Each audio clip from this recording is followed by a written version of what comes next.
and I hope on this occasion he will so do. My Lords, it's a great pleasure to follow that tour de force from the noble Lord, Lord Foster of Bath. I think your Lordship's House acknowledged expert in this area. I'm just going to add a couple of small points additionally to what the noble Lord said.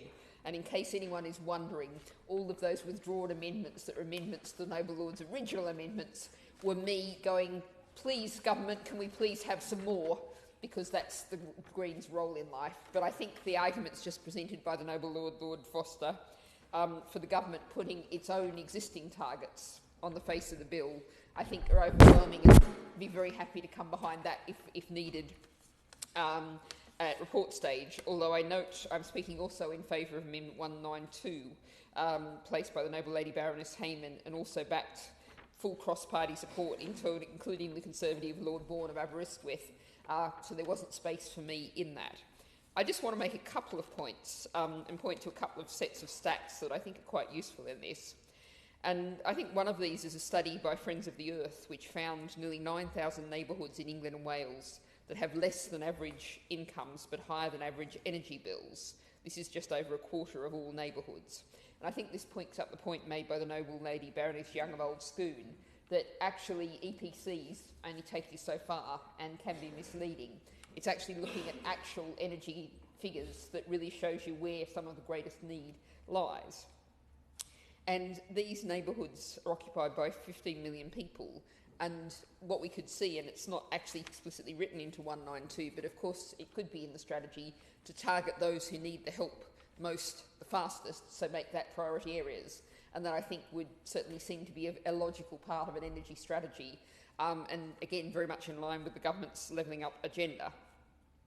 I think just one other point to make on this, we tend to feel like, oh, we've done all the easy stuff, and now we've got to think about ground source heat pumps and really, really high levels of insulation. We still do have an estimated 4.4 million homes in England that don't have cavity wall insulation that could have it, and 4.8 million homes without the absolute basic of loft insulation. So there's a lot of basic stuff to be done.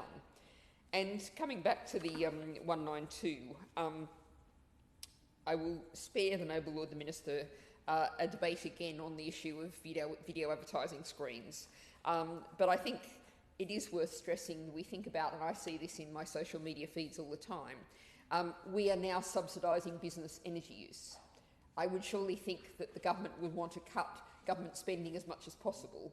So it may not be the biggest scale in the world, but boy, it annoys people to regularly drive past a building site unoccupied that's lit up like a Christmas tree 24 hours a day, and to see unoccupied or barely occupied office buildings that are lit up like a Christmas tree, and we're all paying for that. And that surely would be something that the government would want to tackle in an energy strategy, to really make sure we're not subsidising unnecessary energy use.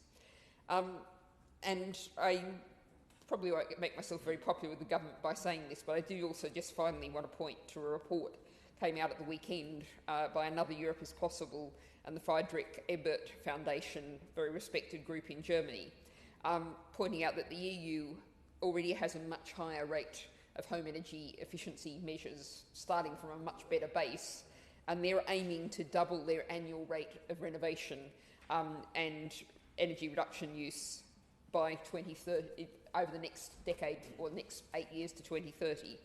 So if they can do it, why can't we?